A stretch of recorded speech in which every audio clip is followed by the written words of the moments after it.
Bienvenue dans ce vlog. Je partage avec vous quand je vais à la radio. Plusieurs personnes s'en inspirent. Le but n'est pas simplement de vous montrer que je vais à la radio. Le but est de vous encourager dans vos propres projets. Parce que comme je vous l'ai dit, ceux qui suivent et qui apprécient souvent, c'est pour vous montrer que dans la vie, il y a des projets dans lesquels on va s'engager avec soit des petits moyens, soit un manque de connaissances à un certain niveau, ou alors peut-être de la peur, de l'hésitation et de l'anxiété. Et ce projet pour moi est dans le même ordre d'idée. Pour ceux qui se souviennent, au départ, c'était un peu chaotique.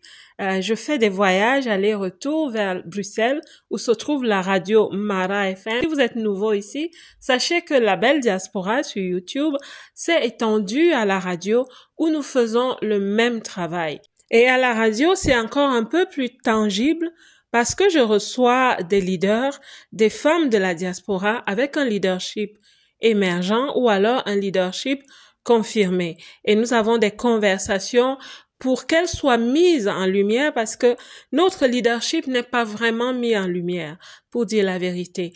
Et elles ont aussi la capacité d'inspirer celles qui écoutent. Voici un tout petit extrait de notre émission cette semaine. Bienvenue dans cette émission. Encore les femmes prennent l'arène du 11 octobre 2024. Aujourd'hui, nous n'avons pas d'invité. Ce sera juste entre vous et moi, coach Marcel Ange, et nous allons parcourir nos 4 rubriques. Dans la rubrique « Elles l'ont vécu », nous parlons du vécu de quelqu'un dans la diaspora, à l'étranger. Parce que vous savez, nos vies dans la diaspora sont un peu spéciales, pour dire la vérité. Nous rencontrons parfois des situations un peu, parfois difficiles et heureusement aussi souvent joyeuses. Mais aujourd'hui, nous allons parler du vécu de 2 personnes. Malheureusement, c'est des histoires un peu terrifiantes qu'on a vécues ces jours-ci sur les réseaux sociaux. Je souhaite en parler aujourd'hui dans cette rubrique « Elles l'ont vécu » parce qu'après, je donnerai aussi l'avis du coach. La première histoire, c'est une Camerounaise qui a perdu sa vie dans son appartement en France. La seconde concernant une jeune femme de 21 ans, elle est étudiante d'origine congolaise. Ceci se passe au Canada. Après ces histoires tristes, nous allons passer à la musique. Notre diaspora connaît souvent des tragédies qui restent très silencieuses. C'est notre devoir de prendre conscience et d'alerter. Maintenant, une petite motivation pour les abonnés de ce vlog. En attendant mon train, je vais rapidement vous donner quelques points essentiels qui font que certaines personnes abandonnent des projets. La première chose, c'est le manque d'une vision claire. Certaines personnes ont des rêves, mais pas une vision claire. Quand on a une vision claire, on comprend l'impact de ne pas l'implémenter. En d'autres termes, on comprend que tant qu'on n'a pas apporté la solution, il y aura toujours des problèmes dans ce domaine, peut-être de leur vie ou alors d'un projet qui concerne le général. La deuxième chose, c'est l'impréparation. On peut avoir une vision, même claire, mais on n'est pas préparé. On n'a pas planifié. On n'est pas préparé au niveau des ressources, on n'est pas préparé au niveau des étapes, on n'a pas fait une petite étude. L'autre point, c'est le manque de connaissances. Quand on manque d'assez de connaissances, c'est très difficile de faire avancer un projet. Les connaissances, c'est les éléments du projet.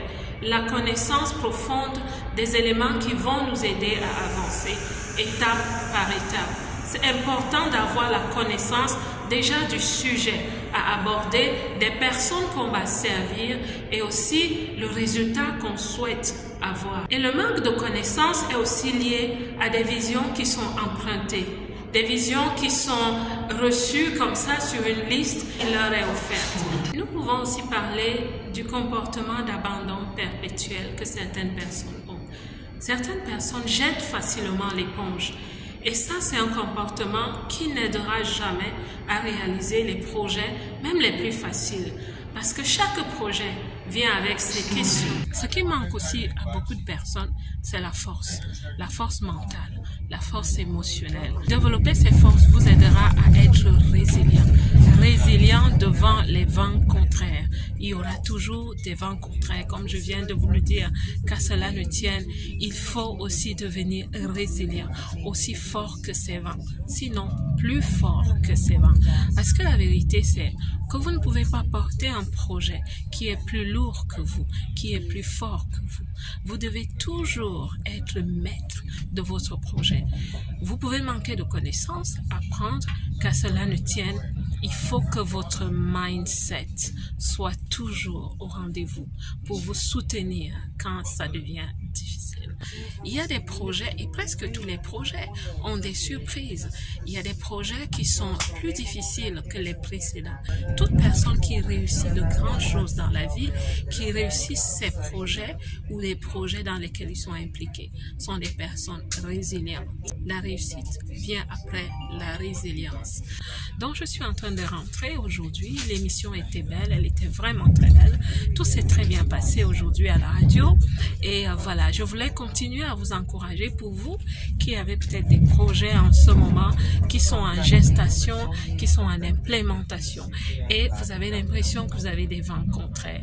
Et vous avez l'impression que vous devez donner plus que ce que vous avez l'habitude de donner pour la gestion de certains projets. La Belle Diaspora, je vous souhaite un merveilleux week-end. Que Dieu vous bénisse comme d'habitude. Moi, je vous aime.